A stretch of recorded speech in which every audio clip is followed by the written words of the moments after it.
Ministra do Turismo continua no cargo depois de reunião com o presidente. Ex-presidente dos Estados Unidos Donald Trump se declara inocente de 37 acusações, mas é fichado e vira réu. Presidente Lula inaugura live com anúncio de um novo programa de obras. Novas revelações de fraudes expõem rombo de quase 50 bilhões de reais das lojas americanas. Bombardeio russo na cidade onde nasceu o presidente ucraniano atinge prédio e mata mais de 10 pessoas. Número de brasileiros que moram nas ruas dobrou nos últimos 10 anos. E um estudo serve de alerta. Mais de 90% dos celulares usados no Reino Unido são contaminados por fungos e bactérias. Agora no Jornal das 22.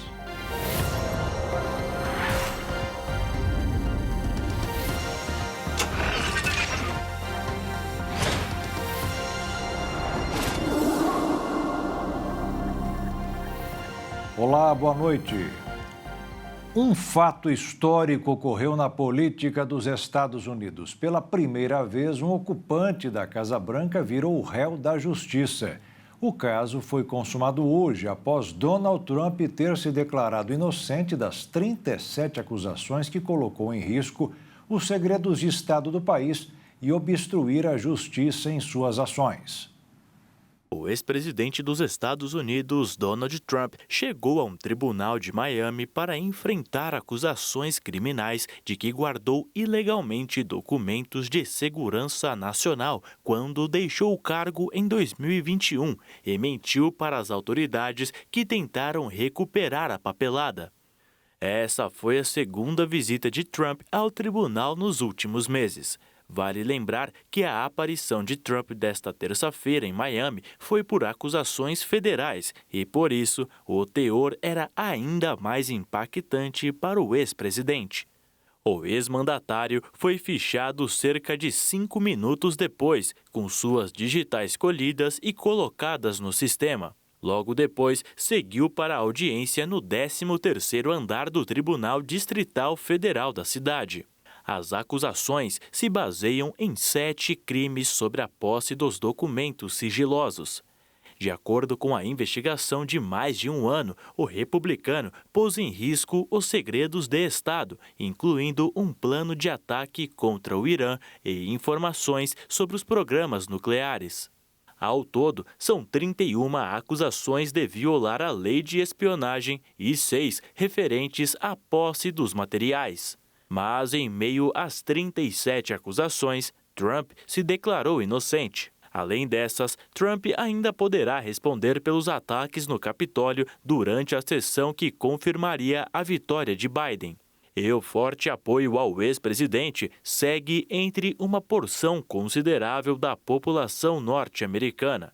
Isso porque, ao lado de fora do tribunal, os apoiadores comemoraram a chegada da carreata de Trump. A polícia fechou as ruas circundantes ao tribunal mais cedo para investigar uma possível ameaça de bomba que mais tarde disseram não representar perigo. Os manifestantes permaneceram nas ruas do tribunal até mesmo após o ex-presidente ter deixado a área.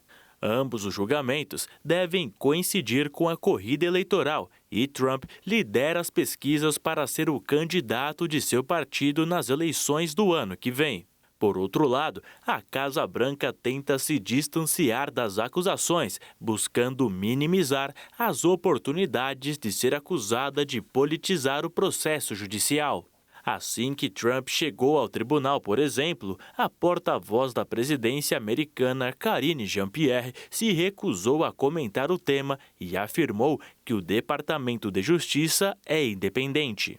Com uma vida repleta de investigações desde que deixou a presidência do país norte-americano em janeiro de 2021, essa tem tudo para ser uma das mais perigosas para o futuro político do empresário. A divulgação das fotos que mostram as caixas de documentos são provas concretas das acusações. Se nos próximos estágios do julgamento o ex-presidente for considerado culpado, ele pode ser preso. com penas que variam de 10 a 20 anos para cada acusação.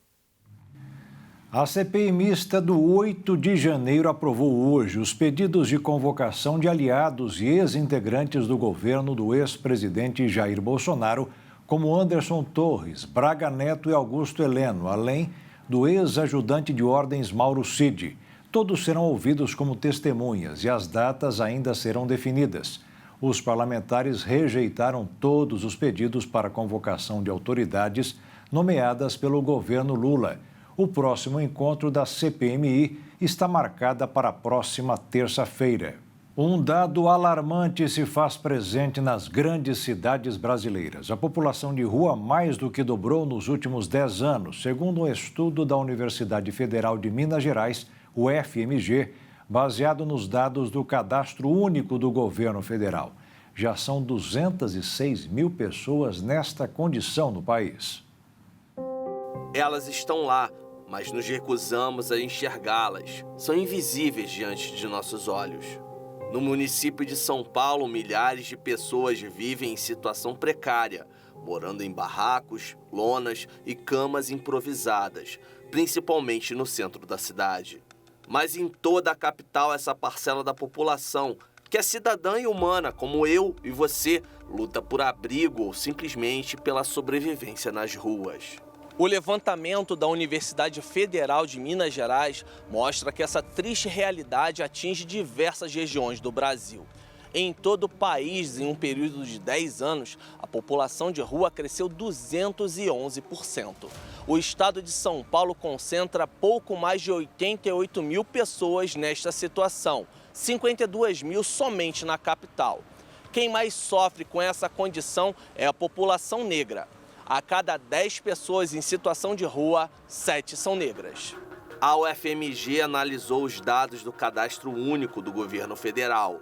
Além da capital paulista, os municípios de São Bernardo do Campo, Guarulhos, Osasco e Suzano também registram índices elevados. Das 39 cidades pesquisadas, apenas 2 apresentaram queda no número de pessoas nas ruas: Franco da Rocha e Cotia. Mas afinal, por que o número de pessoas em situação de rua cresce a cada ano? O ativista social e professor Marcelo Oliveira explica a situação.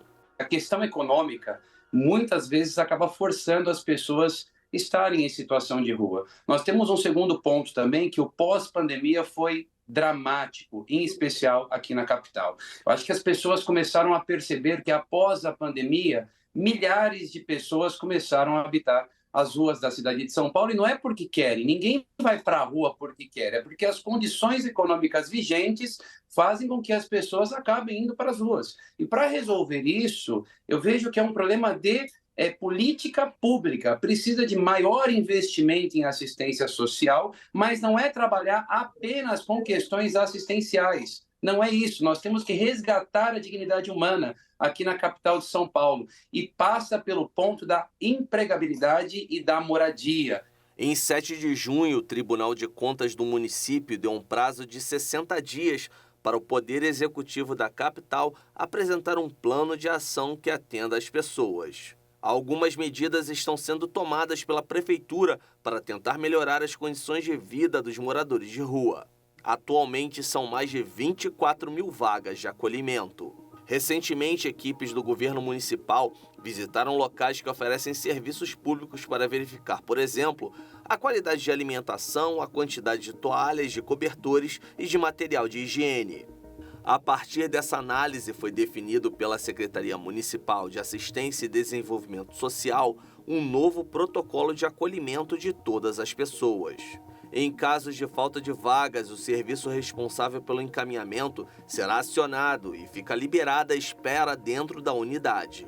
Também está prevista uma reserva técnica de 5% de vagas, visando garantir lugar para quem chega de última hora ao abrigo. Também fica proibido retirar pessoas do local antes do café da manhã. Passará a ser oferecido um lanche para quem chegar após as 9 da noite, assim como aumentar a quantidade de café da manhã, reforçar equipes de limpeza noturnas e o atendimento durante a noite.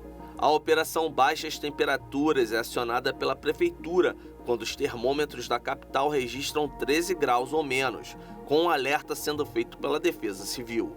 São instaladas tendas com diversos serviços nas 5 regiões da capital: Norte, Sul, Leste, Oeste e Centro, desde o fornecimento de roupas e alimentos até o deslocamento para locais de acolhimento.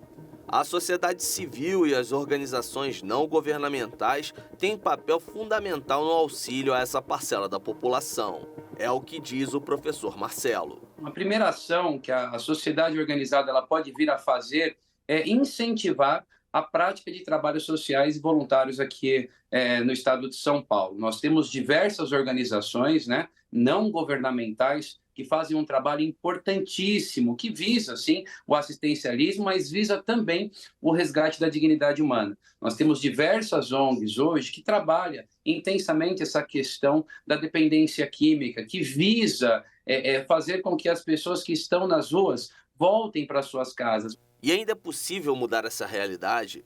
Oliveira aponta caminhos para o futuro. A alimentação apenas é um dos fatores que nós temos que ampliar o trabalho, mas não é somente isso. A gente tem que fornecer mais educação, a gente tem que fornecer mais treinamento técnico, a gente tem que fornecer mais estratégias de empregabilidade para essas pessoas. É o emprego, é a renda, é a moradia, são os hotéis sociais, de fato, que fazem com que estas pessoas saiam das ruas. Surgiu mais um caso suspeito de febre maculosa em Campinas, no interior paulista. Todos participaram de almoço em uma fazenda na área rural da cidade que foi interditada. 3 já morreram. Uma menina de 16 anos está internada. Os exames estão sendo feitos no Instituto Adolfo Lutz. De cada 10 contaminados pela doença, 7 costumam não resistir. Em 2022, foram registrados 62 pacientes da doença aqui no estado paulista. Entre eles, 44 morreram, ou seja, quase 75%. A taxa de letalidade tem crescido desde 2007, primeiro ano do monitoramento, quando a porcentagem era de 35%. Segundo dados do Ministério da Saúde, São Paulo é o estado que contabiliza o maior número de casos e óbitos da doença a cada ano no Brasil. E o assunto voltou a repercutir por aqui, depois que o Instituto Adolfo Lutz confirmou que a dentista Mariana Giordano, de 36 anos, teve febre maculosa. E o namorado dela, o piloto Douglas Costa, de 42, teve quadro clínico semelhante, mas no caso dele, a doença ainda não foi confirmada. A questão é que o casal havia visitado áreas rurais de Campinas, no interior de São Paulo, e também Monte Verde, em Minas Gerais, e depois da viagem, os dois foram internados com picadas de insetos e sintomas da doença, e dias depois, ambos morreram. A febre maculosa é causada pela picada do carrapato estrela e os principais sintomas são febre, dor de cabeça, dores musculares, náuseas, vômitos, diarreia, vermelhidão na palma das mãos e sola dos pés, até chegar ao ponto de paralisia dos membros e parada respiratória. Os responsáveis da farmacêutica francesa Valneva dizem que a candidata à vacina contra a chikungunya apresentou 99% de resposta imune aos participantes do primeiro ensaio clínico da fase 3. Os resultados foram publicados na revista Lancet, uma das mais conceituadas na área de ciência e saúde. O imunizante da Valneva é o único contra a chikungunya a estar em estágio avançado de desenvolvimento e poderá ser o primeiro a ser aprovado pelas agências reguladoras internacionais.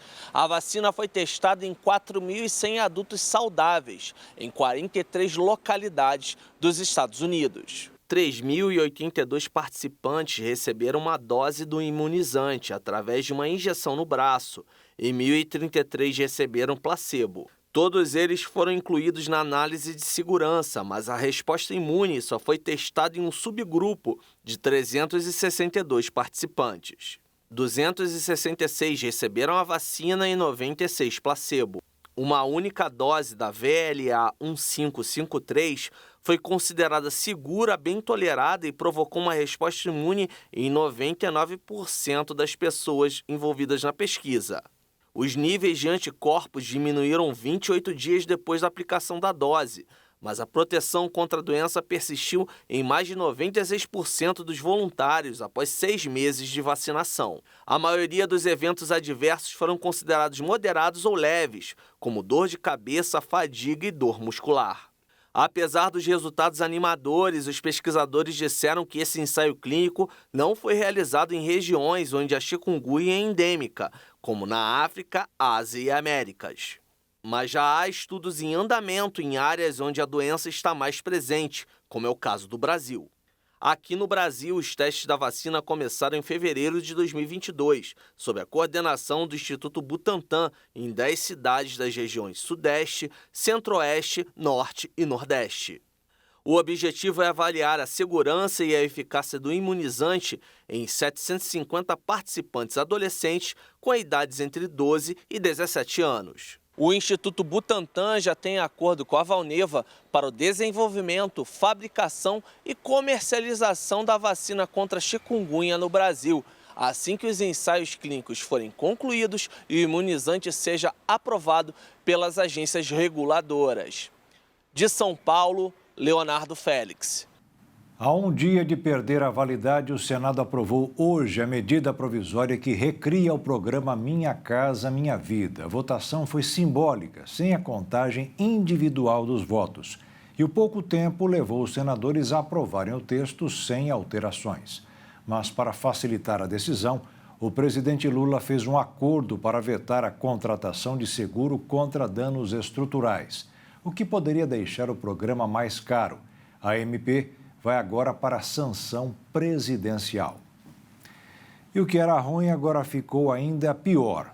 Depois de novas divulgações, a fraude das Americanas beira agora os 50 bilhões de reais. Os números divulgados ainda podem ser alterados, já que os dados ainda não passaram por revisão e nem foram auditados. A direção da Americanas revelou ter descoberto 3 novas fraudes no balanço da companhia no comunicado divulgado ao mercado nesta manhã. O anúncio também foi revelado durante a comissão parlamentar de inquérito realizado sobre a empresa. O diretor-presidente da companhia, Leonardo Coelho Pereira, detalhou as evidências que o fazem classificar a situação como fraude. Segundo o executivo, o antigo alto escalão da empresa mascarava dados financeiros de modo a ludibriar o mercado. Somadas à fraude principal, as novas maquiagens contábeis encontradas pela investigação interna elevam o tamanho do rombo da Americanas à beira dos 50 bilhões de reais. Mas a apuração ainda está em curso e novas descobertas ainda podem surgir. A principal manobra identificada agora tem a ver com os contratos de venda de propaganda cooperada, ou seja, a empresa vende aos fornecedores espaço nas lojas para a promoção dos produtos. O problema no caso das Americanas é que a diretoria contabilizou 22 bilhões em contratos que nunca existiram. O objetivo da fraude era criar uma contabilidade que permitisse à empresa movimentar dinheiro sem lastro real, falsificando os resultados para gerar lucro. Ação essa que geraria bônus para a diretoria. As investigações internas da Americanas vêm ocorrendo desde janeiro, quando foi revelada a primeira fraude, estimada em 15 bilhões de reais.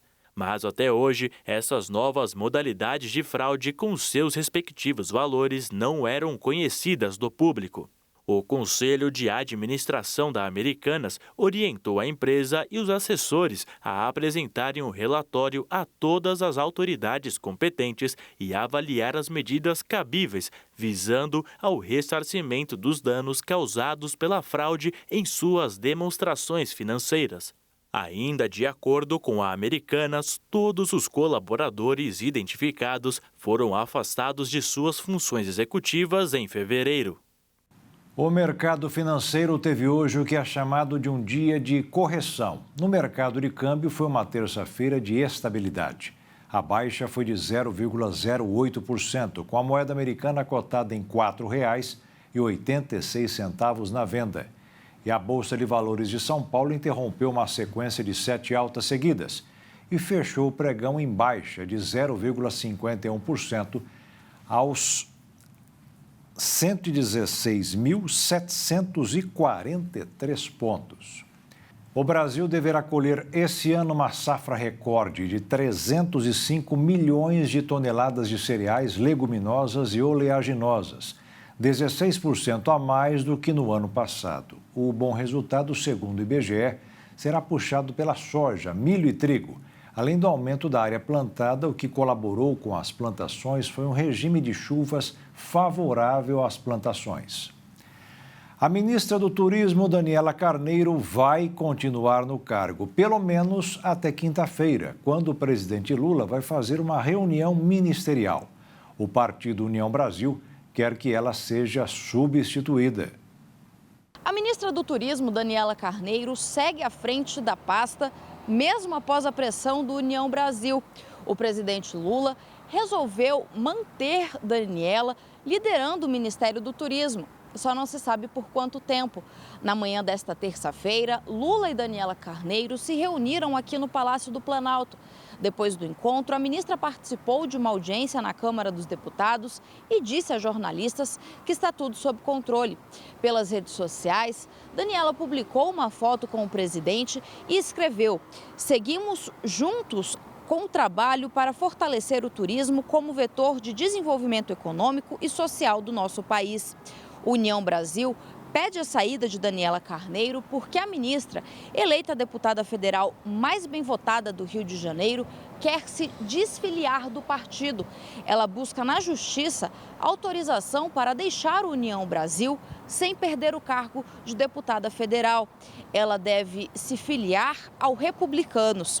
Daniela Carneiro é esposa de Wagner Santos Carneiro, o Vaguinho, prefeito de Belford Roxo, que durante a campanha eleitoral de 2022 apoiou Lula. Vaguinho defende agora que se Lula demitir Daniela será um erro de articulação política. Isto porque ela é mulher, evangélica e capaz de agregar públicos distintos. Por outro lado, se Lula não atender o pedido do União Brasil, poderá perder cerca de 10% dos votos disponíveis na Câmara. Isto porque o partido tem 59 deputados e caso o pedido de demissão de Daniela Carneiro não seja atendido, a União deve deixar de votar com o governo federal. Caso a saída de Daniela Carneiro seja confirmada nos próximos dias, o nome mais provável para assumir o Ministério do Turismo é o do deputado federal Celso Sabino, eleito pela União Brasil no estado do Pará. Na próxima quinta-feira, o presidente Lula fará uma reunião com todos os ministros e, pelo menos por enquanto, a participação de Daniela Carneiro está confirmada. O Superior Tribunal de Justiça começou a analisar hoje um recurso para restabelecer a condenação de 4 réus no caso da Boate Kiss. A sessão durou cerca de 3 horas, mas foi suspensa. O relator do processo, o ministro Rogério Schietti, votou a favor da condenação. Os ministros Sebastião Reis e Antônio Saldanha pediram vista do processo, que é uma solicitação feita para novas análises do fato. E, por fim, o julgamento foi adiado por 60 dias. A tragédia aconteceu em 2013, quando a boate pegou fogo em Santa Maria, município do Rio Grande do Sul, e deixou 242 mortos. Mas foi só em 2021 que o tribunal do júri condenou os 2 sócios do local, além de um vocalista e um produtor da banda que estavam se apresentando. Eles foram condenados a 22 anos de cadeia, mas o resultado foi anulado por falhas técnicas na realização do júri. Desde então, os 4 acusados continuam em liberdade. 13 de junho de 2013, exatamente 10 anos atrás, a noite e a madrugada foram mais longas do que o normal no Brasil. Um aumento de 20 centavos no preço das passagens de ônibus foi o argumento usado por manifestantes para extravasar nas ruas toda a insatisfação com a situação da economia do país.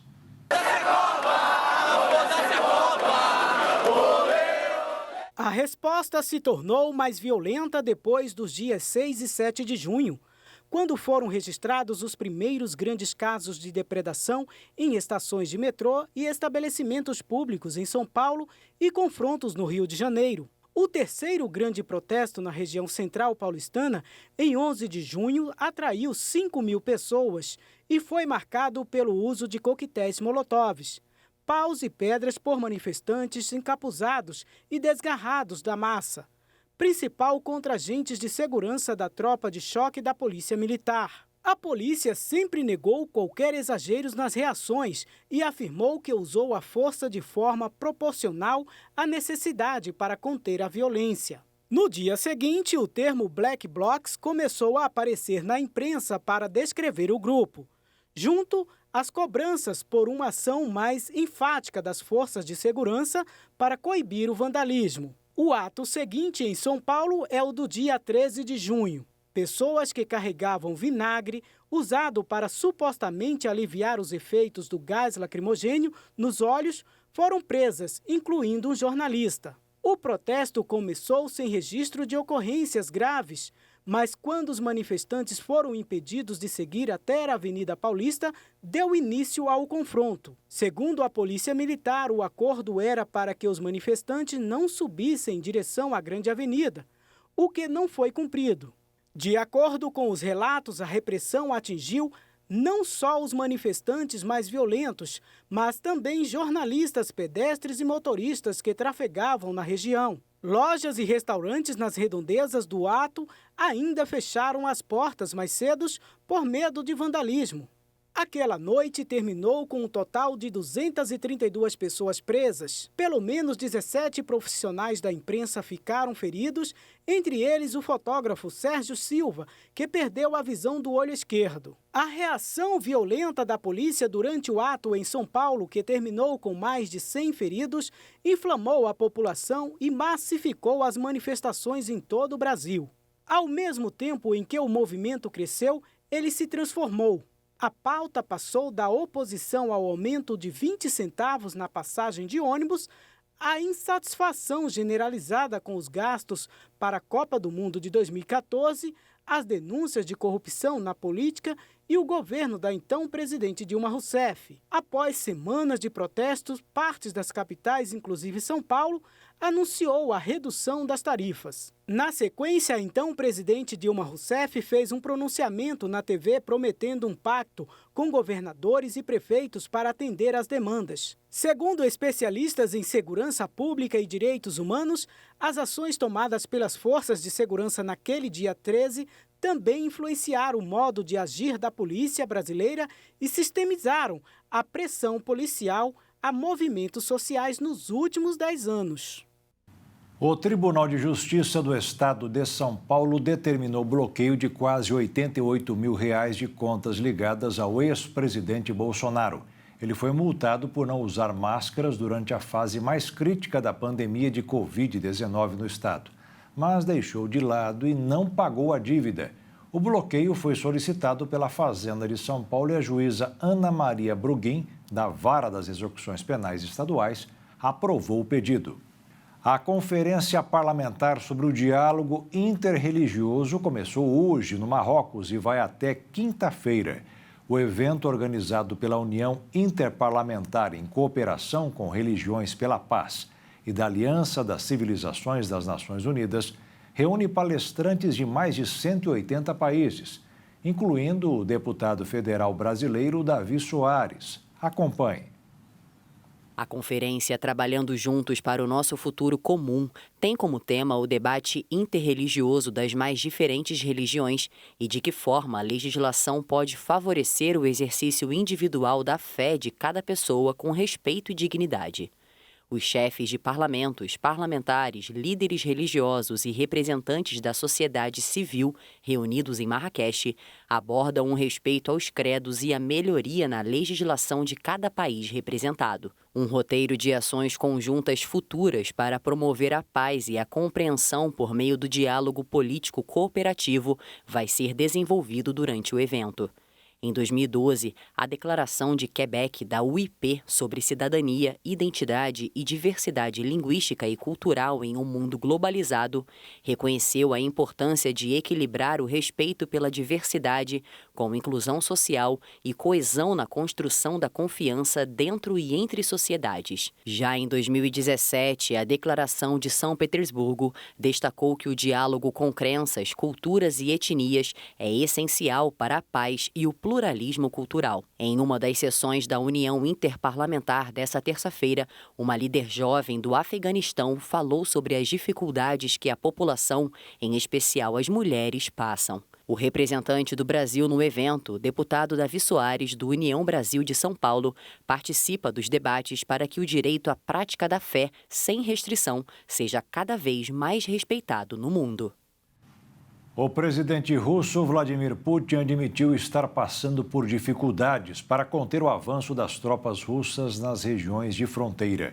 Mas na Ucrânia, pelo menos 10 pessoas morreram e 32 ficaram feridas em um ataque russo contra a cidade de Kryvyi Rih, região central do país. A cidade natal do presidente ucraniano Volodymyr Zelensky amanheceu devastada após um ataque em larga escala com mísseis, que causaram a destruição de um prédio residencial e danos irreparáveis a um armazém. Mas esse não foi o único local atingido por ofensivas russas. Na capital Kiev, militares ucranianos identificaram e destruíram ataques noturnos realizados com mísseis de cruzeiro. Já na cidade de Kharkiv, drones russos atacaram infraestruturas civis e atingiram o hangar e as instalações de uma empresa. Mesmo com os ataques e as perdas desta terça-feira, o presidente Zelensky mantém o otimismo com os avanços de tropas ucranianas em diversos locais do país. Para Zelensky, a chamada contraofensiva ucraniana não será fácil, mas, por enquanto, está apresentando resultados. Até o momento, a Ucrânia ainda não mobilizou a maior parte de suas forças para atuar na contraofensiva e segue testando a frente de batalha com múltiplos ataques para determinar os pontos mais fracos. Esse movimento pode durar várias semanas ou até mesmo meses. Na tarde dessa terça-feira, o chefe nuclear da ONU, Rafael Grossi, visitou Kiev, onde se encontrou com o presidente Volodymyr Zelensky antes de viajar para a usina nuclear de Zaporizhzhia, ocupada pela Rússia, perto da barragem de Rio destruída na semana passada. A intenção de Grossi é verificar os níveis de água do local após o reservatório perder grande parte dela com a sua destruição. Do outro lado, o presidente russo Vladimir Putin admitiu estar passando por alguns problemas, como falta de munição de alta precisão e baixo número de drones nessa nova fase da guerra. Putin também afirmou que os ucranianos perderam 160 tanques de guerra e pelo menos 25% dos veículos enviados pelos aliados ocidentais. O russo ainda culpou os ucranianos pela destruição da barragem. A seguir, o frio chega com força ao sul do país, com temperatura de 2 graus em Santa Catarina. E um estudo serve de alerta. Mais de 90% dos celulares usados no Reino Unido estão contaminados por fungos e bactérias.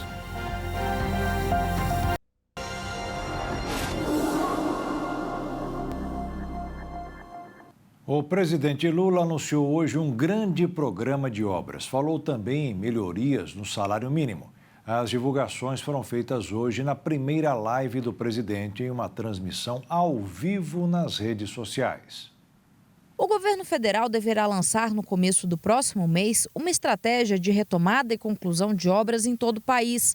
O anúncio foi feito pelo presidente Lula em uma transmissão ao vivo nas redes sociais na manhã desta terça-feira. A partir do dia 2 de julho, lançar um grande programa de obras, um grande programa para o desenvolvimento nacional com obras de infraestrutura em todas as áreas. Só para você ter ideia, nós encontramos 14 mil obras paradas. 14 mil. Meu Deus. Só na área da educação são 4 mil obras paradas.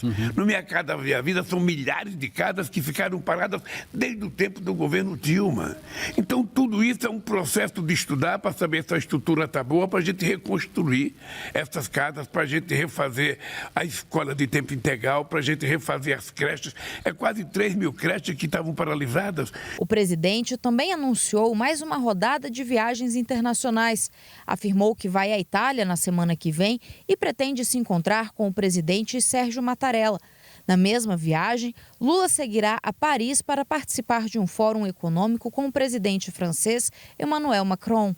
Sobre a economia brasileira, Lula deu destaque ao programa Desenrola, que vai ajudar pessoas endividadas a quitarem os débitos, e à política de incentivo para a compra de veículos de até R$120 mil. O presidente afirmou que a redução fiscal deve durar apenas um mês, já que há um limite de R$1,5 bilhão para essa ação. Lula também anunciou que planeja lançar um programa para aquisição de máquinas agrícolas para grandes agricultores e falou sobre a reforma agrária e a política de invasões dos movimentos sociais. Nós queremos fazer programa Mais Alimento para produzir trator e implementos agrícolas para pequeno e médio produtor rural brasileiro. E assim as coisas vão acontecendo, vai gerar o emprego vai gerar o salário vai gerar um consumidor, o consumidor vai poder, ganhar mais um salário, que vai gerar mais um emprego, mais um consumidor. E assim a roda gigante da economia vai funcionar, esse país vai voltar a crescer. Então nós vamos fortalecer a pequena e média propriedade, nós vamos fortalecer o agronegócio, nós vamos continuar fazendo reforma agrária, porque aonde precisar assentar gente, nós vamos assentar. E é uma coisa importante, nós estamos no governo, eu disse para o Paulo Teixeira esse dia, doutor Paulo, não precisa mais invadir terra. Olha, se quem faz o levantamento da terra improdutível é o INCRA, o INCRA que comunica o governo quais são as propriedades improdutivas que existem em cada estado brasileiro, e a partir daí nós vamos discutir a ocupação dessa terra. Sim. É simples. Sim. Não precisa ter barulho, não precisa ter guerra. O que precisa ter é competência e capacidade de articulação. As declarações de Lula foram feitas na manhã desta terça-feira durante uma transmissão ao vivo nas redes sociais. O petista tenta abandonar a imagem analógica e busca se aproximar da população com uma conversa mais direta e informal, a exemplo do que fazia seu antecessor. Porém, para se distanciar da imagem de Jair Bolsonaro, Lula adotou um modelo totalmente diferente. Enquanto Bolsonaro fazia as transmissões em um ambiente improvisado e sem mediadores, a equipe de Lula adotou um cenário com infraestrutura e convidou um jornalista experiente da empresa Brasil de Comunicação para mediar o diálogo. Segundo Lula, essa conversa com o presidente será realizada semanalmente, sempre às terças-feiras pela manhã. As crianças que sobreviveram à queda de avião na floresta amazônica colombiana passaram cerca de 40 dias perdidas. Agora são alvos de disputa judicial no país vizinho. De acordo com a Justiça da Colômbia, a disputa pela custódia das crianças indígenas começou entre os parentes dos 4 irmãos encontrados na última sexta-feira.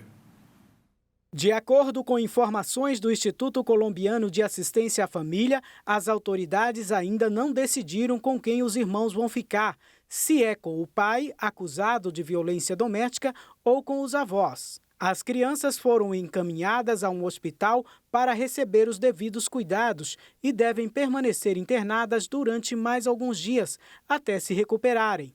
Aristide Cáceres, chefe do ICBF, afirmou que as autoridades estão analisando os cenários para decidir quem irá ficar com as crianças. No último domingo, Narciso Macutui, o avô materno das crianças, acusou Manuel Ranoc, pai de um dos jovens, de bater na mãe das crianças. Em entrevista à imprensa colombiana, Ranoc reconheceu a violência, mas, segundo ele, o assunto deve ser tratado como privado e não fofoca para o mundo. Após ser questionado se ele agredia a esposa, Ranoc disse que verbalmente, às vezes sim. Fisicamente, muito pouco. Além da violência doméstica, outro fator que pode interferir na decisão das autoridades sobre a custódia é que Hanok diz ter sido ameaçado por um grupo desistente da FARC, as Forças Armadas Revolucionárias da Colômbia.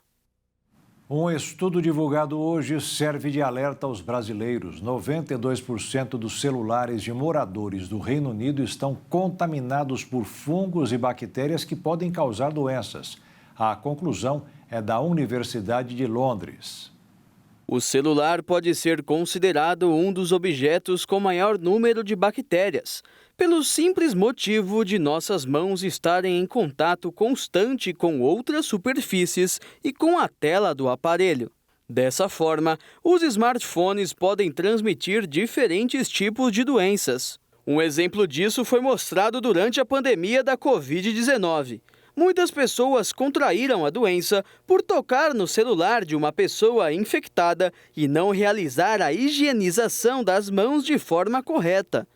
Ainda mais em um país com 250 milhões de aparelhos, sem contar quase 500 milhões de computadores, tablets e notebooks. O celular fica contaminado por uma bactéria por meio do contato que ele tem com diversas superfícies, como a pia da cozinha e do banheiro, a mesa do almoço e até mesmo o bolso da calça. Após as bactérias se instalarem no celular, elas podem facilmente entrar em nosso organismo por um simples toque na tela, seguido de um contato com saliva, como, por exemplo, colocar o dedo na boca. Diversos especialistas recomendam realizar a higiene das mãos e do aparelho antes de uma refeição ou de utilizar o banheiro. Além disso, para eliminar as bactérias, é importante realizar uma boa higienização da tela do aparelho, da capinha que reveste o celular e da parte de trás. A limpeza do celular pode ser feita com pano seco e depois com um pano molhado com álcool. Mas é importante ter atenção para esse tipo de higienização. É recomendado apenas o uso do álcool tipo isopropílico. Somente ele é capaz de retirar quase 100% das bactérias e também agir como desengordurante, retirando gorduras e sujeiras do equipamento. A cidade de cidade de São Sebastião, no litoral norte de São Paulo, entrou em estado de alerta após fortes chuvas atingirem a região nesta terça-feira. No início da tarde de hoje, uma barreira se rompeu e interditou um trecho da rodovia Rio Santos por algumas horas. Outros pontos da cidade também sofrem risco de deslizamento de terra. Além da chuva, há um alerta para a formação de ressacas no mar com ondas de até 2,5 metros de altura. Devido às ocorrências, as aulas da rede pública da cidade foram suspensas e diversos trabalhadores foram liberados mais cedo. Vale lembrar que em fevereiro deste ano, a cidade de São Sebastião registrou mais de 600 milímetros de chuva em 24 horas, um recorde de chuvas no país.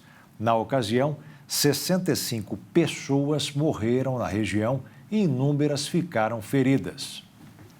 Às vésperas da chegada do inverno, a mudança brusca na temperatura trouxe uma frente fria que atinge grande parte do país. Em algumas regiões, os termômetros registram 2 graus, como em Santa Catarina.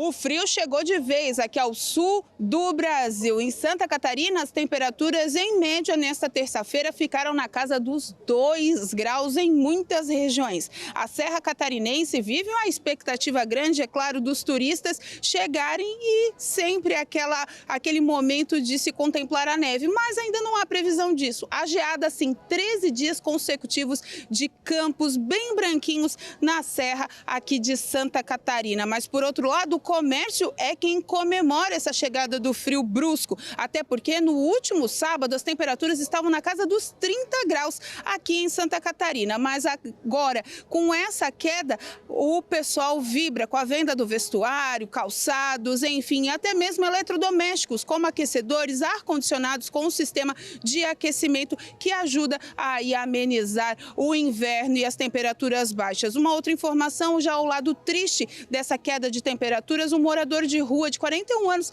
acabou falecendo na capital do estado ontem devido a essa mudança brusca de temperatura. Portanto, o inverno tem o seu lado bom, mas também tem o seu lado triste com essas quedas repentinas e, é claro, as pessoas procurando abrigos em diversas cidades. Mas aqui esfriou bastante. Hoje, por volta do meio-dia, as temperaturas não passavam da casa dos 14 graus. E aí, tá muito frio na capital paulista? De Santa Catarina, Criciúma, repórter Michele Veiga para a Hit TV. Obrigado, Michele Veiga. Aqui na capital paulista, 17, 18 graus, está uma temperatura agradável. Amanhã também deve continuar assim. E o Jornal das 22 termina aqui. Muito obrigado pela audiência. Uma boa noite para você. Fique na paz.